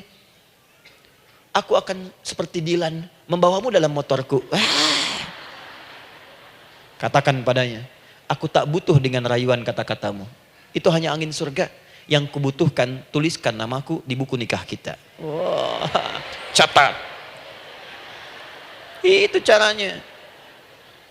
Main ke Taman Dilan, cuman boncengan. Seakan dunia milik berdua, yang lain nggak ada. Gombal. Udah ya? Jelas? Jadi amalan yang ketiga ini kerjakan karena Allah. Saya mau contohkan satu. Ibu pernah dengar Imam Malik bin Anas? Pernah ya? Gurunya Al-Imam Asy-Syafi'i, Imam Malik bin Anas, lahir di kisaran tahun 94-95 Hijrah. Siap, Kang Dan. Wah, ini terakhir nih, saya tutup nih. Benar-benar terakhir. Betul-betul. 10 menit lagi kalau ada nanti tanya jawab sedikit. Imam Malik ini Bu, itu Masya Allah. Saking cinta pada Allah dan Rasul, itu tidak pernah, jangankan sholat.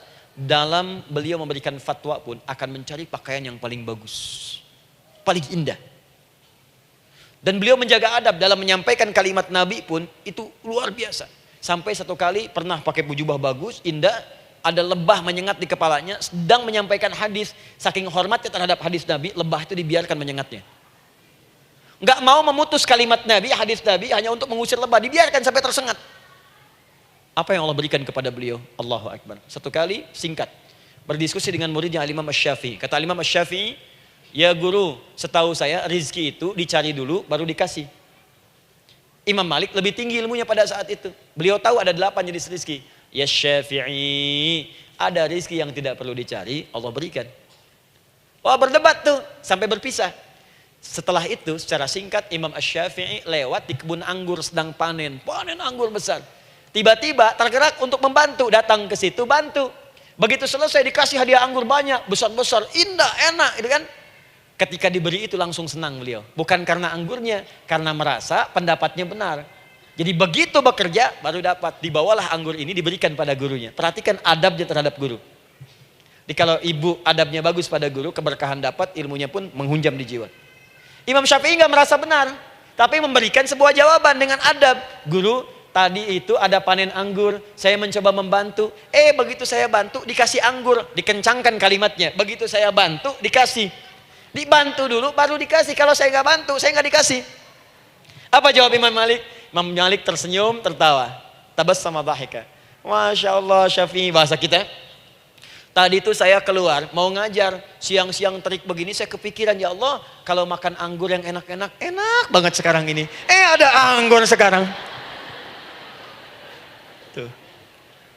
Murid berikhtiar, guru mendapatkan hasil. Setelah itu Asy-Syafi'i naik dan jadi bintang di zamannya, sampai kekinian pun luar biasa, dan mendapatkan barakah gurunya seperti gurunya dapatkan, muridnya pun meraihnya.